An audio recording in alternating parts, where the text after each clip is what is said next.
So, it's story time again. And again, I am joined by my friend Matt. Hello. And so we're going to tell another couple stories. This time, they're not going to involve us. They're going to involve random people that we don't know their names because they're when we went to PAX. Because we do stuff for Pathfinder Society. We run really short games for them. And you get the weirdest people for that because they're little hour-long adventures and they're just to teach you how. So you get a lot of parents and their kids. Yeah. And I actually think it's really fun. I mean, you're talking like a mom and a dad and their like 6-year-old son or daughter. And it's so funny because usually the kid's like way more into it. I don't know. So usually I see the parents are way more into the kid. The kid's like, I want to go. Yeah, I've seen a few when it was like that, but I've seen a few when the parents are like, this is awesome. We have to do this. But you want to go first, Matt? Sure, I'll go first.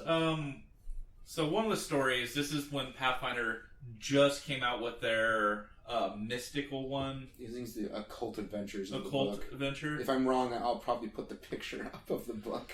But this is where they finally came out with the medium, the pyrokinetic one. The Psyker. The Psyker. That's not probably what it's called. I think Psyker is a Warhammer 40k term. But they came out with the mystical stuff. All the Mind Freak stuff. Yeah. Mind Freak. God, is Chris Angel's gonna fly in? Basically, Mind Freak. Roll for initiative. But so one person, he didn't know what he was picking. He just picks, a little kid. He picks up the little thing. He starts reading the story. Oh my God, this person does pyrokinetic stuff. You give a person that's never played the game, and you instantly give them a person that can light anything on fire. So they just go, wonder what I can burn. And instantly, his whole group turned against him like, oh God, we gotta lock this kid up. We got rope. What's in my supply bag? And they're looking for anything to stop their own player from playing the game.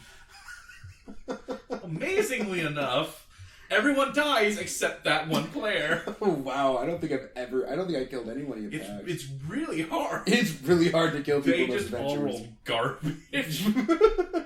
I don't think I've ever seen so many critical fails. That's honestly hilarious. That nat 1. Darn dice shaming. Yeah.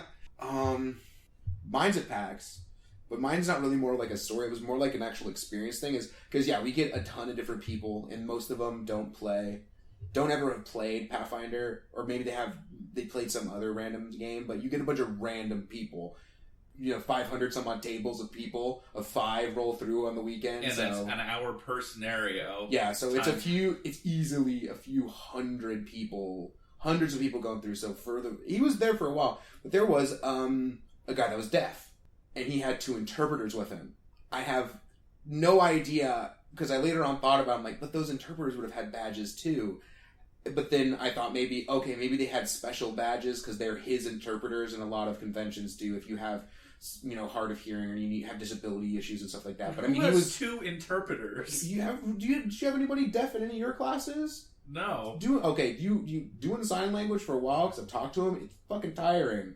Doing fucking hand gestures all day. Your throat gets tired from talking. Their hands get tired from talking. But they would swap out, basically. They'd like tag in.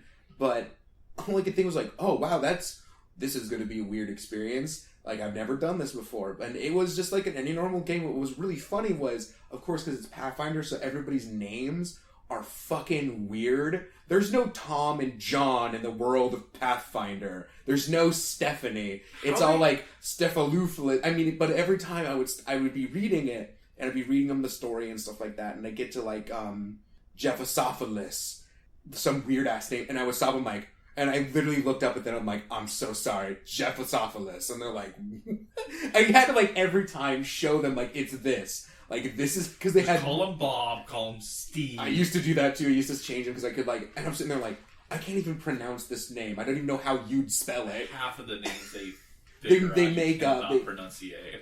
Yeah, they just kind of phonetically pick a letter, but it was kind of funny because what's funny is they're trying to sign and stuff, but I could see and all I could think was the one that wasn't signing when they would tag in and out would be trying not to laugh. And I was like, wow, how do you not laugh? Because we're sitting here and the whole table's dying at times. And I'm like, how are you not laughing? They just went like, it takes so much practice not to burst into laughter. You had to like just focus on the words and not. But it was fun. I got one of them to laugh when they weren't actually signing. But all I could think was, I'm so sorry. I'm going to butcher this fake name in here. I have no idea for it. I'm sitting there like, what's the sign for like half these monsters? And none of them have a sign. They have to spell out fucking everything, and I couldn't help watching them for half the time. It's like, that's intense. When they spell, like, every word, like, holy shit, how are you seeing this? This is just bonkers to me, but it was really cool. But I was like, what the hell? Oh my god. You imagine that kid probably took that game back to his, like, class or something like that? That would be, like, the quietest, like, Pathfinder game ever. That would be weird. Yeah, that would be insanely quiet. All you hear is like the sound. You walk in, they're all holding up books, just signing back and forth. No offense to the dev, but it'd be like, what's going on? Is this a cult? It was just a totally different experience. Being like, wow, I just ran a Pathfinder game for someone who was deaf. I never thought I would be able to say that, and I was like, that was a weird experience, but really fun at the same time because it was just so different. I also like running for entire families because sometimes it's like, oh, here's a mom and dad and their 2 little kids, and you get like 2 other extra people, but it's mostly just one family. It's sometimes when the little kids are super violent, I attack it. I want to burn it. It's so funny. The shock of the parents. Not even that. It's just like, wow, you guys are getting into this. I like this. Teach them young. Indoctrinate the children. That's what I'll do whenever I have a kid. Indoctrinate them early. Jesus. Yeah, I guess that's another couple random stories from the table. I haven't named this yet. This name will probably change every so often. It's Tales from the Table, I think that's taken, but yeah, look at the other videos. Subscribe, comment, share, tell us your own stories, tell us other things you want us to talk about on the show. Send us stories and we'll read them aloud. Well, we can, send us stories. Maybe we'll even read some of them, because if they're bonkers enough, man, I'll read other people's stories, because they get ridiculous. But, yeah, until the next time.